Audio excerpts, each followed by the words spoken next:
everyone. Welcome to Two Wavy Girls on the Internet. I'm Allison Lupo. And I'm Courtney, Swavy Curly Courtney. We celebrate all things wavy curly and wonderfully real. I just wanted to say it all today, Courtney. We celebrate everything. And we play around with all the products and read the back of the bottle so you don't have to. Welcome to Friday. We've all made it. We're all thrilled about that. Hallelujah, praise. And thank you for joining us today. I know we've got several of you guys already waiting to join. I'm sorry I was a little bit late today. I could not get my whole situation together, but here we are and we're ready. And I think that rolling with the punches in life translates to so much about how we have to roll with the punches when it comes to our hair. Would you agree? Absolutely. I mean, it's like technology is great until it isn't. Always. It's great until it isn't. And then when it isn't, what do you do about it? And I think that plays into what we're going to be talking about today, which so much of it is we're talking about scalp care, which is huge, which is where all the hair comes from anyway, is taking care of your scalp and then talking about your hair, learning your hair, how to read it, how to understand it. What does it need? Rolling with the punches when it doesn't do what you had hoped that it would do. Would you like to kick us off with all your wisdom? Absolutely. I love the scalp care, and I got into it because I was really struggling with my scalp for the first few months of doing the curly girl method. Not the curly girl method, whatever we do, embracing the waves and curls. But more moisture on your scalp, less cleansing. I think that's what we all do. We all go, oh, my hair needs moisture. It's dry. So we use all the moisturizing things. And then we use the gentler shampoos. And it becomes this cycle of now my scalp is itchy. Yes, that was it. Not only are we using more moisture, but we also win a cash prize for going 7 days without washing our hair. Oh, do you remember all the videos in the beginning that were like, I'm on day 11, I'm on day 14. And you're like, how do I get there? Because the last thing any of us want to do is actually wash our hair. Am I right? Like nobody wants to wash their hair. Literally no. I know. So I got myself in a really bad pickle with some scalp inflammation, specifically folliculitis, which was like scalp acne, basically really nasty, lots of itching, so much itching. It was really bad. And I had to work and work and work to calm and soothe all that inflammation and just come to accept the fact that I need at least sodium C14, C16 olefin sulfonate in my shampoos, which is a stronger surfactant than the gentle cocamidopropylbutane that is in the majority of the curly hair friendly shampoos. I just had to throw those in there because I can say those ingredients really, really well. I practice in front of the mirror. I totally did. So I will kick us off with some scalp serums. First off, but wait, pause a second, because I want to rewind to the ingredients you just mentioned. The layperson in me is going, but wait, what even are those? Okay, no, I think you said surfactants, but like describe those two surfactants for me, because I don't understand and I need more information about those things. So I will pretend to be the high school chemistry teacher that I studied to become in college. A surfactant is basically the soap in a shampoo that is the cleansing agent. If we want to get super sciencey and super nerdy, it is a nonpolar and polar molecule. It has both on both sides, which means it can dissolve in water and pick up nonpolar dirt, oil, ingredients like that on one end, and then the water grabs the other end that is polar and rinses it down the drain. That is essentially what a surfactant is. So you have really strong surfactants like sodium lauryl sulfate, which is the big booger bear that everybody's very concerned about. That's going to destroy the inner soul of your hair if you use it. That is a stronger surfactant. It's more effective. Whereas cocamidopropylbutane is also a surfactant. It does behave in the same way, but it's softer. It's more gentle, aka it's less effective at stripping oil off the hair, but it still has some ability to cleanse the hair. Sodium, oh wait, hold up. Now I'm all confused because I've said I just want you to say booger bear again. Like that's where I'm at in this conversation. I'm still focused on booger bear. Sodium C14, C16 olefin sulfonate is basically a sulfate's weaker cousin. It's not actually a sulfate. So companies can use that freely in a shampoo and claim that their shampoo is sulfate free, but the shampoo still remains highly effective at cleansing the scalp and hair and all the stuff and things. But it may be slightly too cleansing for certain hair types. But my now hair I'm really going to likes pop up a question really quickly because this relates exactly to what you were talking about. So if you're watching this live, you're seeing the questions. Obviously, we'll read them to you if you're just listening, because you're automatically, because you're already talking about surfactants. What would your advice be to this person who asks, I will be the gross one and asks, how do you deal with smelly hair after many days of not washing? I'm in my first month of transition and I cannot deal. What do you do, Courtney? The answer is real simple, isn't it? wash your hair. Yeah, it's 3 words. Just wash it. You don't have to wait. You can just go ahead and wash your hair. Like, you don't have to do anything else. Bust out a surfactant. Courtney knows. Please do. If you are noticing a smell, that is a red flag. That is a warning. Huge. That is you've got to cleanse. That is life growing. Remember that water is the giver of all life, and you are full of it. You are sweating. You sweat gallons like during the year, like in your sleep, like, I mean, we're pretty gross beings when it all comes down to it. So if you're not washing your hair for very many days, that does not make you gross. And it's not a gross question. I don't think it's gross at all. And it's a good question, especially when you see so many people on the internet saying, I don't wash my hair very often. And look at how amazing it is. I'm happy for that unicorn over there. But for most of us, we really need to wash our hair. We need to wash it with surfactants occasionally. So don't be afraid of a little shampoo. Absolutely. If your armpits stink, what do? You'll wash them. Yeah. With some soap, usually. Now we talked about unicorns. I know there's some people who are just like, let me rub a lemon on it and call it good. But most humans are going to use some soap when their armpits stink. If your scalp is smelling, please wash it. So when I got into really bad territory of my scalp being super inflamed, there were a few things that I reached for. One, I don't have in front of me because I don't necessarily reach for it anymore because I'm not that inflamed. It was the Innate Life Intense Scalp Treatment. So these are the things that you reached for to calm your scalp. And you were like, what can I do to turn this inflammation down and off? Correct. The Innate Life Scalp Care Treatment was an oil-based treatment with some really strong soothing botanicals in it. Worked great, but I've discovered we are about to have a little visitor. My kiddos are with me. And so if you hear some noise in the background, I am so sorry. Welcome to our real lives, everyone. So you reached for, I love the Innate Life. I feel like they had a rose serum out there for a while that was so, so good. Did you ever use that rose serum as well for soothing your scalp, or was that all really just for soothing your ends? That rose serum was really for the ends of my hair. But when It's all good. Okay. So she's going to take just a minute and talk about the things that she reached for to calm her scalp. So she'll come back and introduce that to us in a minute. I'm going to tell you about some things that I've used to calm my scalp because I have kind of a similar story from the very beginning of my journey as well. And I know I talked about this briefly on our podcast, maybe a couple of episodes ago, but I was using a certain shampoo that I ended up having an allergic reaction to. And I can't blast Shea Moisture because I think they probably make a lot of good products that a lot of people like. But I was using a Shea Moisture shampoo early on, and it took me about 8 months to finally develop an allergic reaction to it. And I didn't know what had happened at first because my scalp was never an itchy scalp. Like, this was not something I ever experienced. And I didn't have any tools at the time to reach for. Today, one of the things I would reach for would be tonic. This is a scalp serum from Colton King. It's a low acid, and yes, the nerd in me does keep these pH strips pretty handy to check all my products.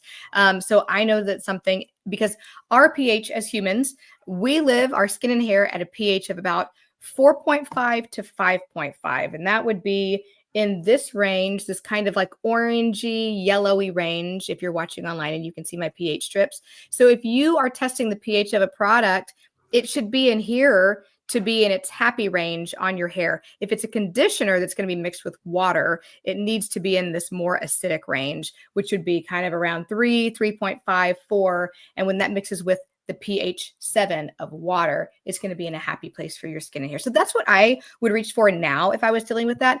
My method of getting away from the itchy scalp situation I was experiencing with the Shea Moisture Shampoo was just to toss it. I isolated my variables. I got rid of all, I stopped using all the other things I was using and, tried to just shampoo one day, just condition one day, and tried to figure out what it was. And when I isolated that that's what it was that shampoo, out it went. And I went back to something else and just hoped that I wouldn't run into that again. And I've been lucky, but you had some things that you had reached for to calm your scalp. What did those things look like? This right here. It's ironic that Shea Moisture is the thing that bothered you. But they're not all that way. So I don't want to trash the brand. It was just the one shampoo. So what is that? This is the Shea Moisture Anti-Dandruff Shampoo. It is not that I had dandruff. This is formulated with 3% salicylic acid, which is incredible. And you were not having just an itchy scalp situation. Your scalp was breaking out. Like your skin was mad in a different kind of way. So you had to solve that in a different kind of way. Aha. I did. And this is the most awesomest anti-dandruff shampoo I've ever used. I have tried the Head and Shoulders. I do not like Head and Shoulders shampoo. Not that it actually helped in any way, because my issue was not with dandruff. This does help with dandruff. It dissolves those flakes and runs them down the drain. But the salicylic acid is what was calming and fixing the bumps and folliculitis that I had. When I don't reach for this unless I'm having an issue, it's pretty strong, pretty clarifying. If I'm just needing something on the day-to-day, let's say, like this sweet person who left a question saying my whole head isn't necessarily itchy, but I have a very specific itchy spot. Is there something that I can do to spot treat that itch? It's basically my part line on the top of my head. I would reach for something like this Pacifica Scalp Love Rosemary Mint Serum. It's not super minty. It's a water-based serum. So if you're on the oilier, greasier side, it's not going to make your hair look more oily and greasy.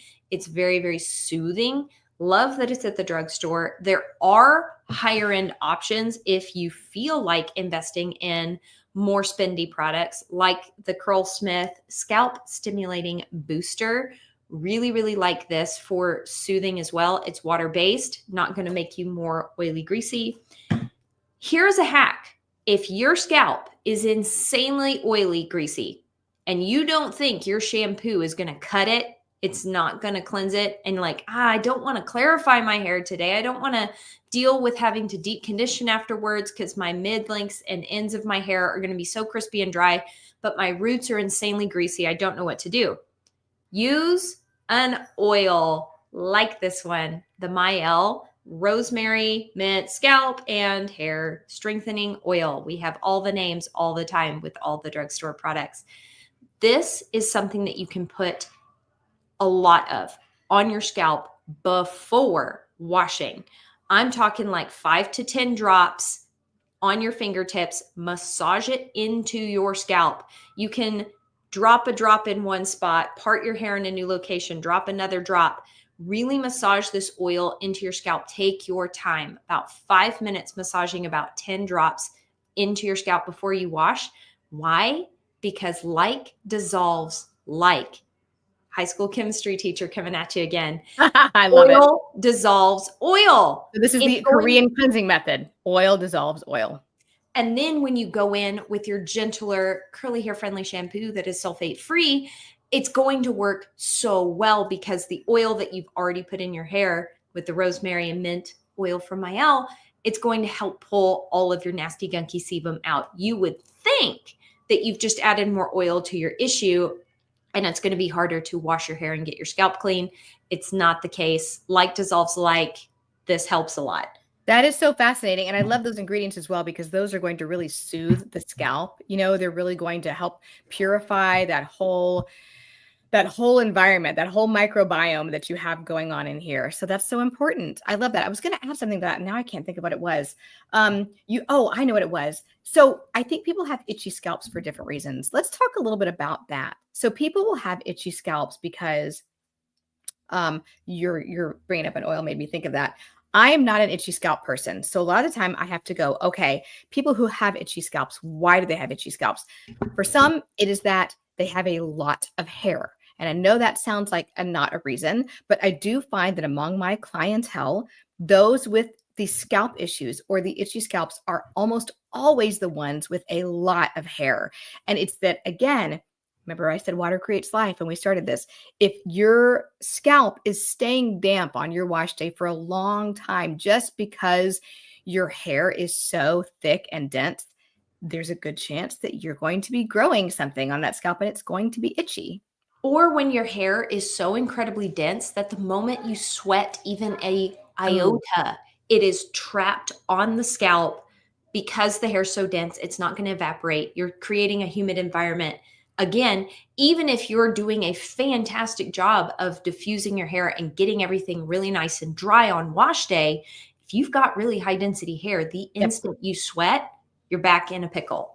I like the little travel size of Colton King tonic that can go with a lot of my clients to the gym. Do you have a product that you would like for someone to take with them if that's the kind of itchy scalp that they deal with, like a little travel product to the gym, or they can use to refresh after a run, but not a whole wash? You are the best at recommending like the really nice high-end luxury kind of products that are going to be incredibly effective. I just take a spray bottle with like distilled water in it and a couple drops of lavender oil in it, and that's my refresh oil. I like it. I like to know all the things. I think that's wonderful. I mean, this is going to give you like Colton King tonic is going to give you like a tingle because it's got those menthol crystals in it. Like it's going to cool you off real fast. You go ahead and spray it all over your body. It's But the incredible. lavender oil is going to save you a whole lot of money. So, and you're going to smell really good. So, and this has lavender in it too, by the way. But I like thinking about what are the reasons that someone's scalp might itch. The other opposite side of that is they have a dry scalp. And when it gets to be dry and cold outside, that skin, like if the skin of your face is tight and dry, the skin of your scalp is probably going to be tight and dry as well. Like your scalp hair, your scalp skin is going to reflect like your forehead skin. So if your face, your forehead is dry, your scalp is going to be in that same category. If you're oily, you're more than likely going to have an oily scalp. Exactly. So what is a product that you would use? Like, do you feel like using that oil cleansing method where oil removes oil, oil dissolves oil is a good method to take care of somebody's dry scalp? Or is there something else that you would recommend as like a leave-on type product? It depends on how sensitive the individual is to their hair looking greasy. There are people who have a higher tolerance for that. I think I'm one of them. I feel like my roots are always just slightly greasy because, well, my hair's really low porosity and very shiny, and I like all the definition. So I put product really close to the roots so I get all the curl enhancement. Anyway, I have a pretty high tolerance for my roots looking a little bit greasy, but there's some people who simply cannot stand it. If you have a drier scalp and you don't like your hair looking greasy whatsoever, using a water-based serum that has a lot of aloe in it is going to be really good for soothing that dry, itchy scalp. Look for scalp serums that have a lot of aloe vera juice, aloe vera gel in them. This is the less healthy scalp serum. It's a growth activator. I don't know about the growth terms there, like maybe not so much, like it's not going to force hair to grow faster out of your hair. Hair grows out of your head. Wow. But it has a lot of aloe in it. It's water-based. However, if you are needing something oil-based, you have a high tolerance for the greasy scalp issue, like you're not going to panic if your hair at your roots looks a touch shiny, use the InnerSense Harmonic Hair Oil. That is so good. You can run into issues leaving low quality oils on your scalp for a period of time if they've gone rancid. Don't put rancid oil on your scalp. And unfortunately, most of the drugstore oils have been sitting for a minute, and they may And it's hard to know when they're rancid because they have those fragrances in them that still smell so nice, but you can't really tell when the oil has gone. I know one of the products if that you are leaving an oil on your scalp, that is the time to go ahead and invest in a higher quality, higher end product. Innate Life Rose Hair Elixir would be a fantastic option for that, along with the InnerSense one. I also think that for my dry scalp people, if you can stand it, getting conditioner all the way like on your roots when you are shampooing is Yeah. such an easy thing to do. I know so many people are afraid to get conditioner on their roots, like that they're going to rinse out anyway. But do it, like get it all the way up there. I want your scalp like kind of slathered. You might even consider switching to a cleansing conditioner. There are lots of options out there. I like the Hair Story New Wash Original. There's a Trader Joe's cleansing conditioner that a lot of people think is a dupe for that one that they say feels really good. You can use a regular thin conditioner. I don't always recommend it. I kind of like one that's formulated to be a cleanser, but that too is a good way to cleanse your hair and your scalp and simultaneously moisturize your scalp. And I'll name one more product that I really like, and I don't have it in front of me because, of course, I left it at my studio, is a new product from Hair Story. So it's a little pricier, but it's their micellar scalp serum or micellar scalp cleanser. I did not know what to do with this product at first because, again, I am not an itchy scalp person. And I used it on myself, and I was like, okay, well, I don't really see much of a difference because I feel like Hair Story New Wash already cleanses my hair really well. Like it makes it a little squeaky. I don't really need anything extra. So I was like, I don't really know what it's supposed to do. And I feel like the optics aren't greater on this. It kind of implies that like that the cleanser doesn't work for everybody, but for my really thick haired clients, the ones who have a hard time getting to their scalp, like getting the shampoo to their scalp through that like luscious forest of hair, they love this product. I've had now 2 clients with a lot of hair tell me, oh, I ordered that one. And I love it because it's like a water with a nozzle that's really pointed. And I just like put it on my scalp and I rub it in and like it's magic. So I've started using it on a few clients here and there, and it is amazing. They will tell me their scalp just feels so much cleaner. And I've got an itchy scalp client with lower density hair, and she said it just made the itch evaporate. So I don't actually know what the magic is in that product. I imagine it's a little bit more acid. So I need to check it with my handy dandy pH strips. But so far, I'm learning that that is a brand new but really excellent product for itchy scalp people and those with a lot of hair or just itchy scalps in general. Jennifer had the most interesting comment. She said that for her itchy scalp, her hairdresser had her use Sea Breeze. Yes, the same stuff we put on our faces in the 90s, but it calms my scalp almost instantly. What do you think? I think it's the witch hazel. Oh, most definitely. And I was like, do they still even make that?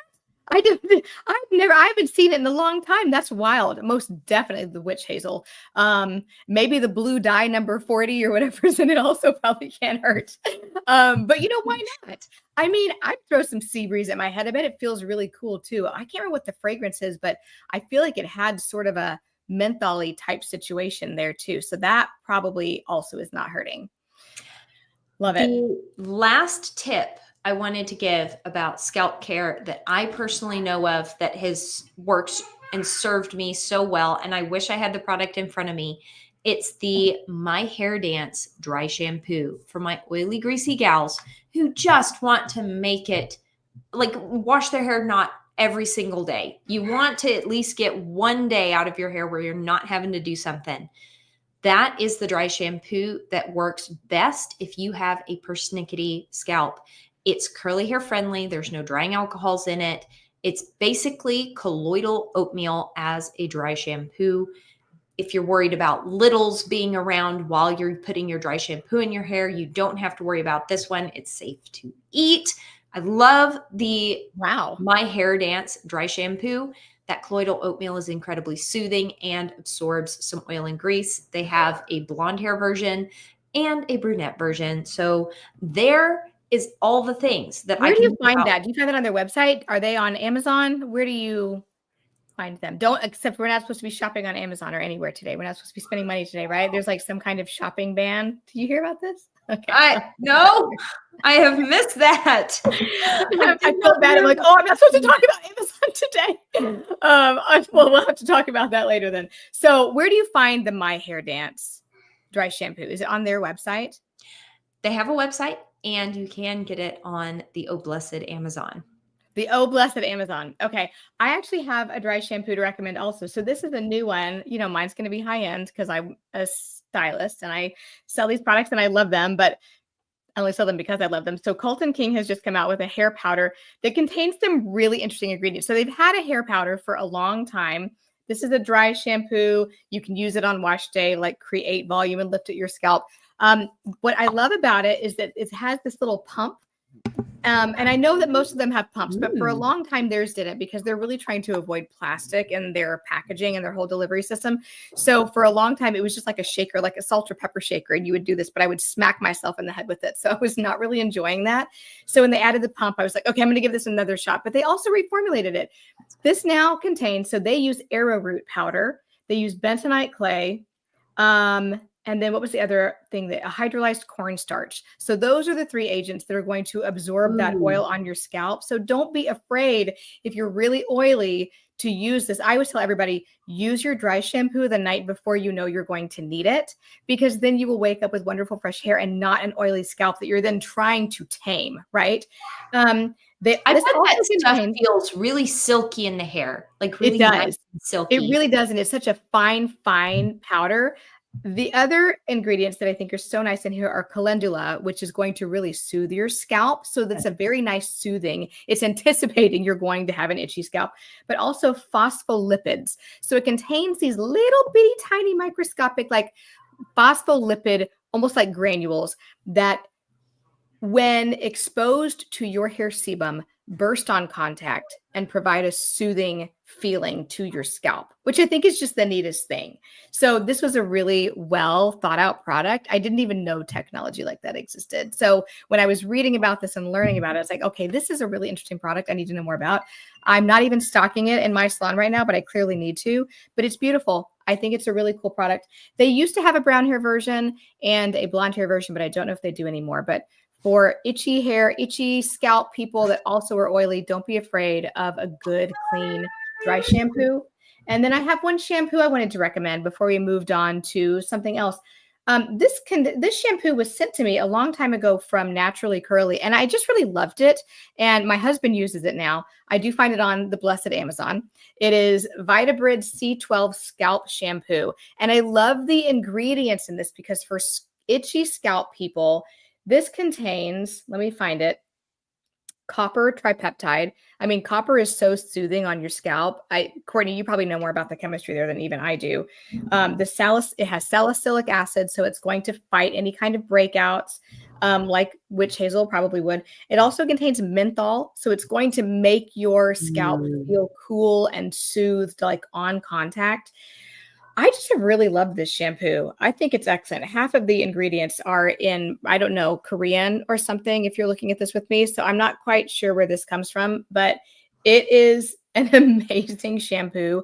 And it's a little on the pricier side. I want to say it's like maybe $30 or something like that on the Amazon. But it is fantastic and it does the job. So if you need a shampoo to use occasionally to soothe your scalp, highly recommend it. We had this question asking, would you ladies use witch hazel instead of sea breeze? Honestly, no. Why not? I wouldn't put, that's really strong. I would rather do a shampoo. If your scalp is itching, then wash it. I think that it's kind of like a last resort. What can I throw at this situation? And I think that I would not be apt to take witch hazel and like throw that on my head. But if I had one itchy spot, would I soak a cotton ball in that and then dab at that spot? Absolutely. Okay, I would spot treat.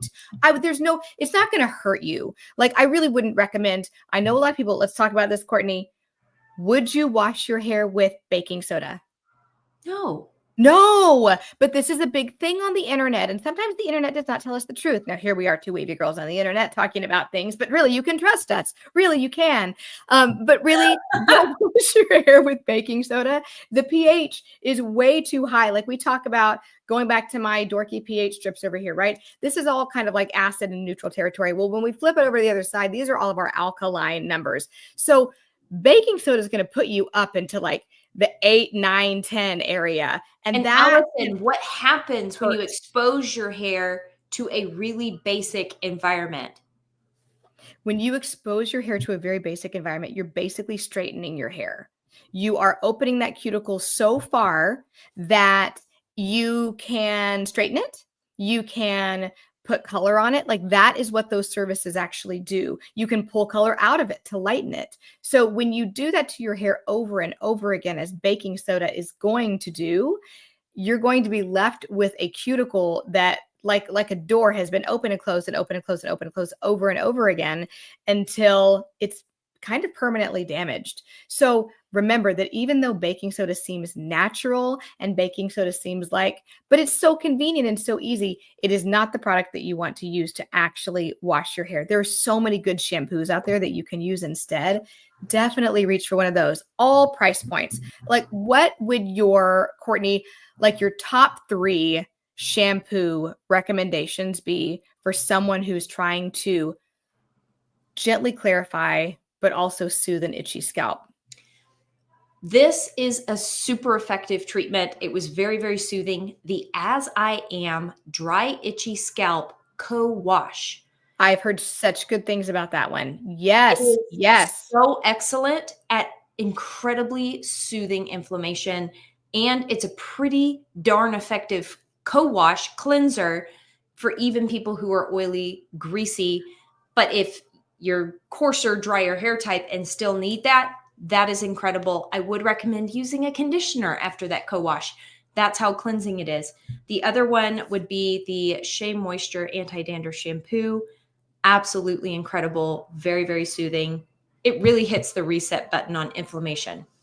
What is the shampoo that I'm thinking of that is kind of, did you say it's a Pantene shampoo? I don't know if this is good for inflammation, but what's the clarifier that people are kind of replacing their Suave Daily Clarifying Shampoo with? Because they reformulated that shampoo and it was not quite the same.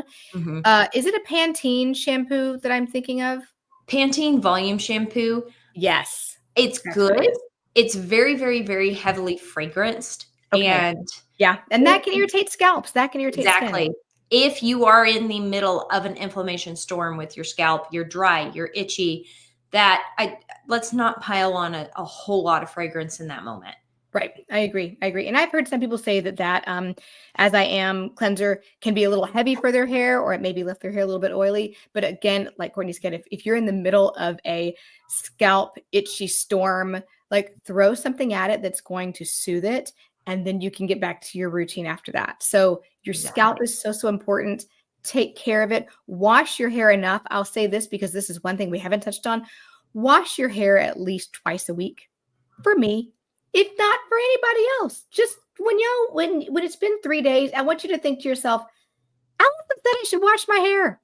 And so I am going to.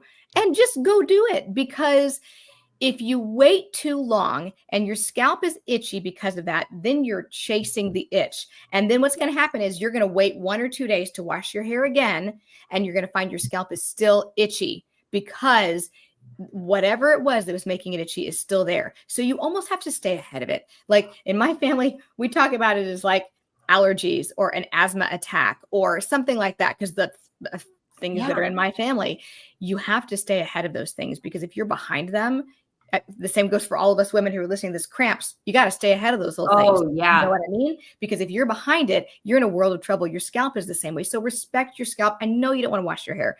Nobody does. So for the people in the back, I would say wash your hair like every, I'd say 4th day. I'm going to let you have your wash day as day 1. Mm-hmm. Your day 2 hair is great. You love it. Your day 3 hair is all right. Your day 4 hair is looking a little something, but you can get away with it. Wash your hair that day or the day after, so that you get like 3 to 4 days out of your wash day and then move on from that. You're not going to get anything better than that. Day 7 is not going to be your favorite hair day, and your scalp is going to be begging for mercy. So wash your hair twice a week as a minimum. Just do it for me, please. I beg of you. And I will share with you today that the last time I washed my hair was Tuesday. Today is Friday. Or was it Monday? I can't remember. But I am still within my window. Okay. I had Tuesday, Wednesday, Thursday.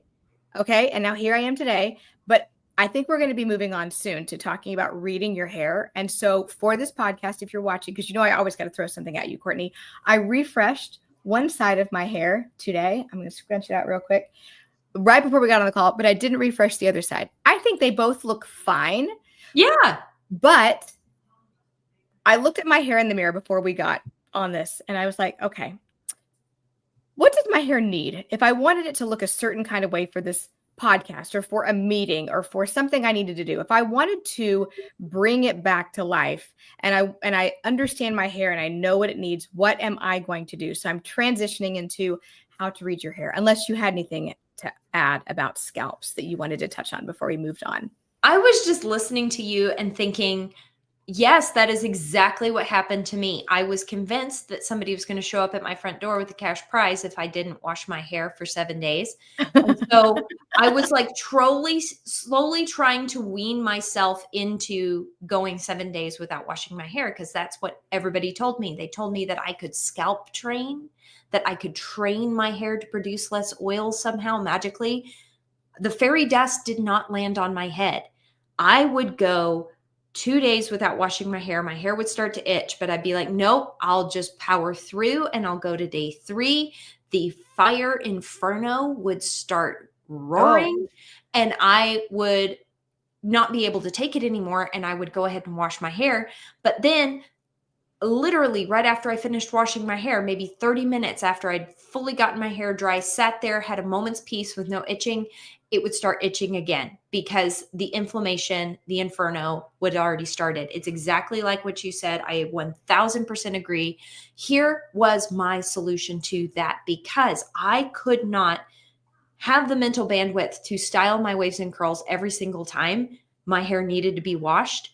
Yeah. I invented styling breaks. This is where you shampoo your hair, you condition it, you rinse all that out as much as you possibly can. And because I am gloriously blessed with waves that are not curls, I get to brush my hair out straight while it's wet and let it air dry and let it do its thing. Guess what? My hair is healthy because I've been taking really good care of it. It doesn't look like I stuck my finger in a light socket when it air dries because it's now healthy.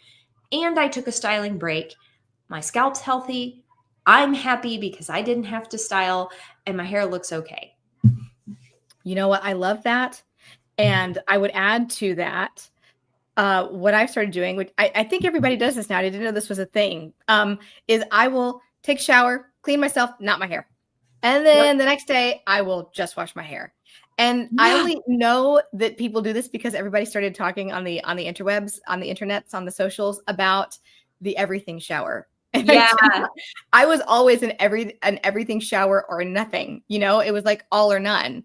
And the idea of splitting it up was like such a gift. So like, I love the idea of, yeah, I can wash my hair, but I don't have to style it. I don't have to do the things. I can just let it dry. Or, and honestly, talking about reading your hair, that's another perfect transition, because when you don't style your hair and after you've been treating it well for a while, like you've been using gentler cleansers, you've been, using a rinse out conditioner, you've been using a leave-in conditioner, you haven't been blow drying it, you haven't been flat ironing it, you've been taking care of your scalp, all those things. Now you can see, what is my hair really like when it doesn't have any product on it? What is it really like when it just is left to be? Yeah, you're wavy, so it's still probably going to be kind of a frizzy mess, but it's going to feel nice, where maybe it used to feel kind of hard. So when we talk about reading your hair, this is an observational kind of thing. You're observing with your eyes. Today, when I looked at my hair before I decided to refresh it for this call, for this podcast, I was like, you know what? I like a vibe that's like easygoing. So my right side is looser. I think the waves look fine. This was how I wore it most of the day today. I felt great about it. But I wanted to show that if I just took a little bit of water and leave-in conditioner and added it to my other side and then diffused it quickly and then walked away, it just jumps up, because really hair is a thirsty tropical plant. And for most of the time, it usually just needs a little bit of hydration, which is going to only come from water. It's not going to come from any products. Products are not hydrating. Products are going to add moisture, or they're going to trap that water there in your hair to keep it hydrated. But the hydration comes from the water itself. So I talk about it until I'm blue in the face. I just love using a conditioner to a leave-in conditioner, a lightweight rinse out conditioner to refresh with, because if I can trap that water there, it traps moisture, it traps shine. One of the people I know, I saw a question that was, Courtney, how do you get your hair to be so shiny? And I loved that question because we get it a lot. And this is reading your hair. One thing is that the reflectivity of your hair shaft is genetic. There's definitely a genetic component there. So Courtney's mom or Courtney's dad probably has really shiny hair also. Like, that's probably a genetic component. But if that's not the case, making sure that a lot of water is trapped in that hair often, and you deeply hydrate that hair over the course of weeks, months, even years, like, your hair just does become naturally more shiny. So I've talked about how to read your hair by kind of looking at it. What does it look like it needs? I see these curl families kind of coming apart. I see that when I pull on it to look at my spring factor, there's not a whole lot there. I can tell that it's just dry because I haven't refreshed it over multiple days. Refreshing it brings that spring back. It brings the shine back. And that's just water and something to trap it there. So that is what I did today before we jumped on here. What are some of the ways that you observe your hair or read your hair, Courtney, when you're kind of like trying to learn it and get to know it? How would you tell somebody how to learn their hair? That is really, really difficult because not everybody gets so hyper fixated on curly hair and curly hair products. What to look for? What to look for? How do I know my hair's dry? So what I would do is I would touch it. I would grab it. I would feel it. I would assess my own hair. And if you have lovely humans in your life that will allow you to touch their hair too, touch their hair. Yes. And compare how their hair feels to how your hair feels. This was integral to me understanding that I did not have coarse hair, that I had fine hair, because I went and I touched my sister's hair. And oh my goodness, each individual hair strand of hers was incredibly thick in comparison to mine. Also, when I ran my fingers against the grain of her hair, it was perfectly smooth. There was no squeaking.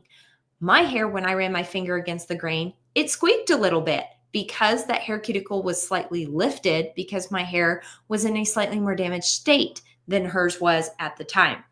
So touching the hair, if it feels like it doesn't want to bend, if it's very stiff, if it makes a crispy, crunchy sound when you touch it, that is classic under-conditioned hair. It's time to reach for the really moisturizing, conditioning washes. If your hair feels almost damp when it's dry, like kind of cool to the touch, like kind of soggy feeling, almost gummy. Some people describe the feeling as gummy. This is classic over-conditioned hair. It's time to reach for products that are a little bit more protein forward. Perhaps it's time to air dry your hair product free, clarify. Yeah. So that's how I assess my hair. I still am working on the refresh, Allison. You clearly have mastered the refresh. Your refresh side looks so soft and shiny and bouncy and delicious.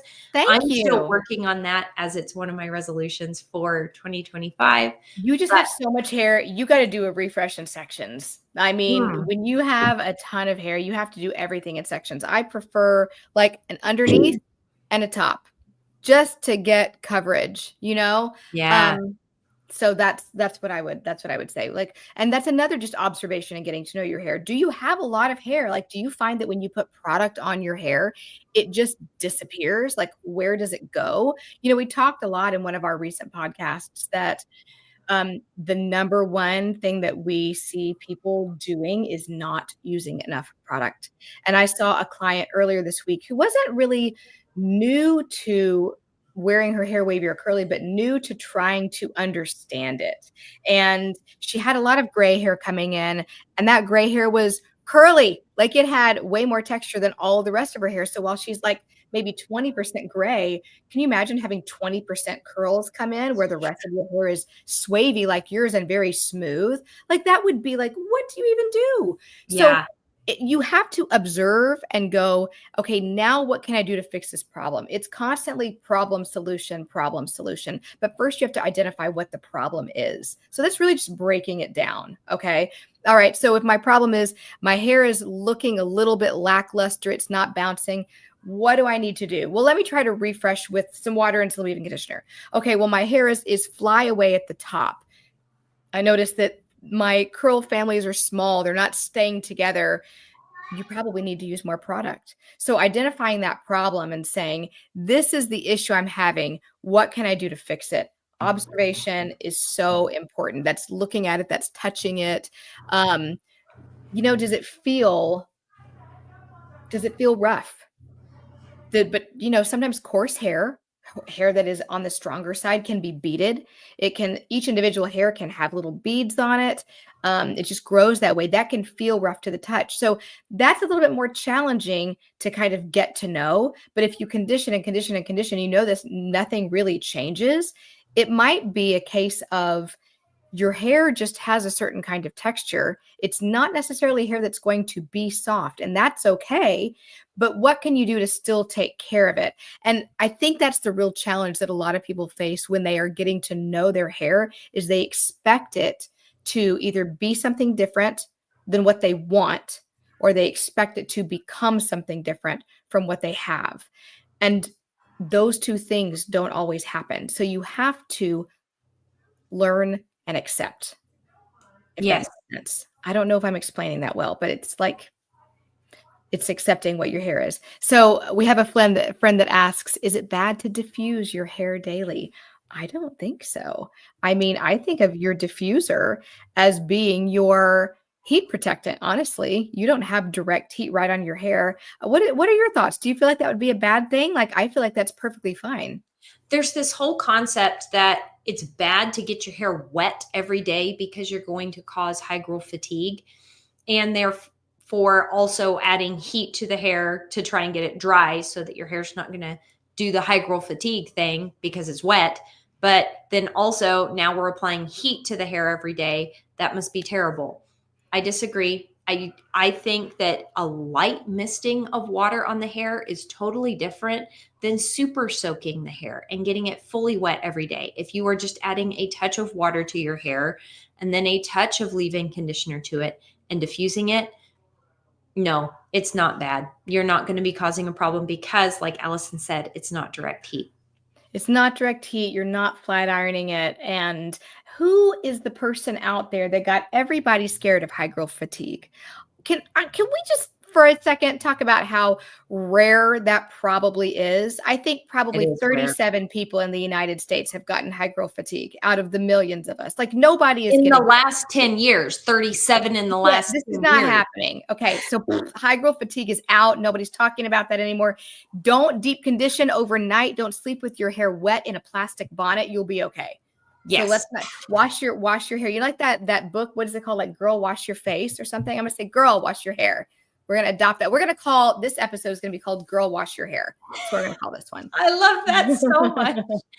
Jennifer asks, can you over clarify and give yourself an itchy scalp? Absolutely you can. Can you overwash your face and have dry, cracked, tight face because you washed your face too much? Yes, you can do the same thing to your hair. If you're clarifying with a sulfate once every 2 weeks, I don't think you're going to have that issue. And it also depends on what clarifying shampoo you're using. You might be using something that's really, really harsh, and now you have a really dry, a really dry, tight, itchy scalp. So maybe you just clarify with a sulfate-free shampoo or a gentler shampoo 2 times and see how that works for you. That works well for me, and I clarify probably once every 4 months now. So it's all about what you're using. And also that clarifying shampoo, whatever you're using, you could be having a skin reaction to. So it could be that it's not the clarifying itself, but that particular shampoo. So there's so much when you play with a ton of products like we do. Courtney and I know this stuff because we've played with so many things. What we know is that everything you play with is going to give you a slightly different reaction, whether that's in your hair, like the quality of your curls, the itchiness on your scalp, everything you use, you sort of have to judge what's happening to me. Like, does my skin like this? Does my hair like this? That's part of learning your hair. And it's wonderful that you're playing, but playing with products means that you also have to observe and say, is this one for me? Why might it not be? Am I itchy because of that? And lock that away. This is a really interesting question. Do you have a conditioner that you suggest for someone with an itchy scalp? The dry itchy scalp from As I Am Co-Wash is really, really good. But also the Inner Sense just came out with a scalp treatment line. They have a shampoo and a conditioner that are ridiculously good.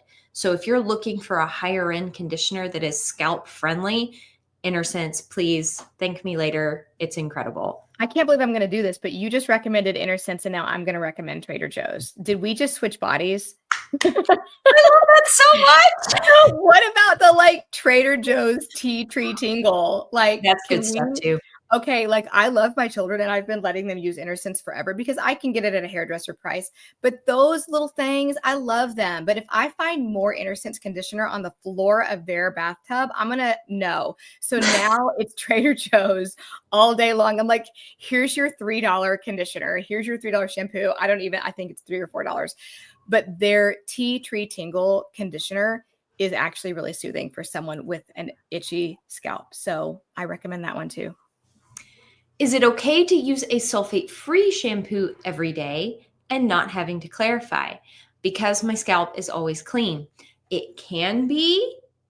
However, your shampoo, your sulfate-free shampoo, if you are using products on your hair that build up, stylers specifically that contain a lot of polyquaterniums, those can be super build-uppy, lots of heavy butters and oils. You may have to clarify your hair for the mid-lengths and ends of your hair, not necessarily for your itchy scalp. There are other reasons to have to clarify. But if you're using products that don't build up on your hair and you're washing every day with a sulfate-free shampoo, in theory, you would never have to clarify. Yes, that is absolutely correct. The other thing I would add to that is next time you get your haircut, ask your stylist, is there buildup on my hair? I mean, and tell her to be honest with you. Like I ask my stylist friends when I go see them, I'm like, hey, how's my scalp looking? How's my hair looking? Do I have buildup? And I get an honest answer because I want to know, because I clarify like 4 times a year. I mean, I hardly ever clarify anymore. But that's just, I wanted to add something to what you said earlier too. You were talking about, I used to believe that you could train your scalp to not be as oily, but I was aging at the same time that I was on this healthy hair journey. And I am not as oily in my face as I am anymore either. So you like, did train your scalp. You finally cracked the code. Got old. I just got old. It's been almost 10 years since I started on this journey, right? This healthy hair journey. It was 2016, March 2016. I'm 1 year away from it being 10 years of having started this. And I was like watching my hair get less oily and my face get less oily. And I'm like, this is amazing. And who's to say that that's not accurate? But I was aging at the same time. So I wanted to put that out there too, because I do think that it is important to have conversations like that with your stylist. Do you notice that my hair is less oily? Yeah. Do you notice that I have buildup? Like, how does my hair feel? Is there any like gunk left on your hands once you've been running your hands through my hair? One way you can tell too is if you get in the shower and get your hair really, really wet, like before you put anything there, if you see foam coming off your hair and going down the drain, you have buildup. So if you've never, I see it all the time. Like when I go to rinse my client's hair, oh yes, like product buildup will come off looking like I have shampooed her hair and I haven't shampooed yet. So again, these are more ways to like learn your hair and read your hair. And if you see that, then maybe it's time to clarify. And whether clarify means for you using a clarifying shampoo. Wasn't there a Weedad one that you liked also for clarifying? Yes. Weedad Waterworks is really, really nice for hard water buildup. Yes. And my brain jumped, sidetracked. Curlsmith just came out with a new detox shampoo that is clarifying. It's really gentle, but it has micelles in it that remove hard water buildup as well. It's like the most gentle chelating shampoo of all time in all universes. It just launched. It's really cool. Anyway. Okay. Okay, good. I love knowing that. Okay. So guys, this is how you learn your hair. I hope these things were helpful. These are things to look for. These are things to feel for, things to notice as you are on your healthy hair journey. Okay. What is your product spotlight today? This one. This is the Divi Scalp Serum. It's a influencer brand. They're in Dallas, Texas. I live in Texas. Allison lives in Texas. We're the Texas gals. Maybe we should have been two Texas gals, two wavy Texas gals or Two something. wavy Texas gals. That does not roll off the tongue. This is why we did not do this. No. But this is a slightly higher end scalp serum. It is so nice, and it's got some caffeine in it, and it feels so tingly. Like I can feel the hair sprouting faster out of my head. That is not how it works. And you know what? We got a question about something like that. I'm going to click on it because thank you. Let me bring it up because I saw it and I was like, oh, I want to answer this one. Oh, she was saying that her curls had gone away since she had cancer. And where did it go? I lost it in my list. Here we go. Okay. Oh, this was helpful. So Kim says, can you recommend something to help with hair growth? So when you talked about caffeine in that product, I was like, oh, we need to answer this question really fast. After losing my hair to cancer, I just really would like my hair to grow quicker. Also, I didn't get chemo curls. It's coming in straighter. Oh, how interesting. Well, you know what? You never know how it's going to change. You know, I heard something the other day. Did we talk about this before? That every 7 years, every cell in your body is replaced. Yeah. Bonkers, right? It's crazy. So your hair is going to change. Your curls may come back at some point in time. But I think that sounds like a really great product for promoting hair growth as well. And you want a healthy scalp environment. I'm going to hold up Colton King Tonic again, just because it's also good for hair growth. This is not my product spotlight though, because I'm going to introduce something that I haven't talked about just yet. The other thing that you can do for promoting hair growth, just take some regular vitamins. Like if you're not taking regular old vitamins, start taking a multivitamin of some kind. I don't care what it is. I like the cheap Ollie women's multivitamin gummies. It's like my after dinner dessert. I think they taste really good and I look forward to eating them because of that. And I think that my hair is actually growing in thicker in my mid 40s than it was in my late 30s because I've been just eating a couple vitamins at night.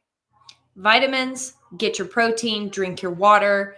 Hair grows from the inside out. Make sure that all of those elements are in place. Get your body moving, get some blood flow happening. The curls, the hair will grow. One more recommendation that really served my mother well. She went through cancer chemo in 2020.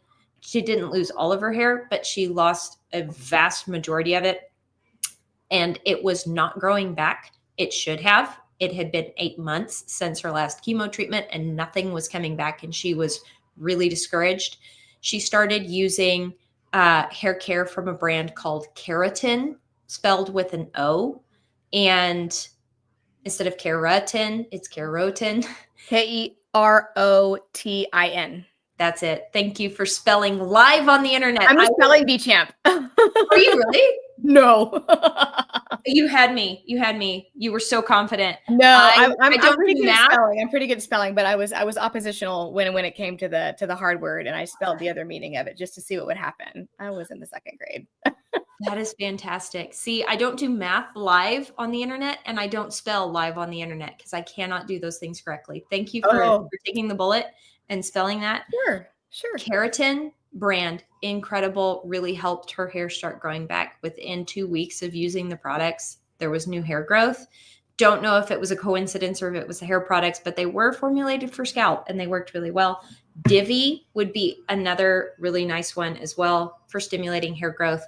This was formulated by somebody who suffered from extreme telogen effluvian, stress-induced hair loss. When she started using this, she formulated it, created the product herself. It helped bring her hair back as well. I'm going to hold up a really easy one. This is a hairbrush. Love it. And it's gross. Don't look at it. I can't find my own hairbrush, so I stole my child's hairbrush because, of course, we have 500 hairbrushes in our house, and I couldn't find my own because someone stole it. So I love these Tangle teaser brushes. They just have really, really, really flexible. What is this called, Courtney? What are they called? Bristles, that's the word. So they have super flexible bristles. They have short ones, they have long ones, and they make brushes like you can find these at Target. They have so many colors now. I'm glad this brand has become really popular. This is a UK brand, and don't get them wet though, because they are hollow and the water will get all inside them. So this is really not like a wet brush. Don't use it in the shower. But I love them because the bristles are so flexible. They don't have little balls on the bristles. So it's just really good for not snagging your hair.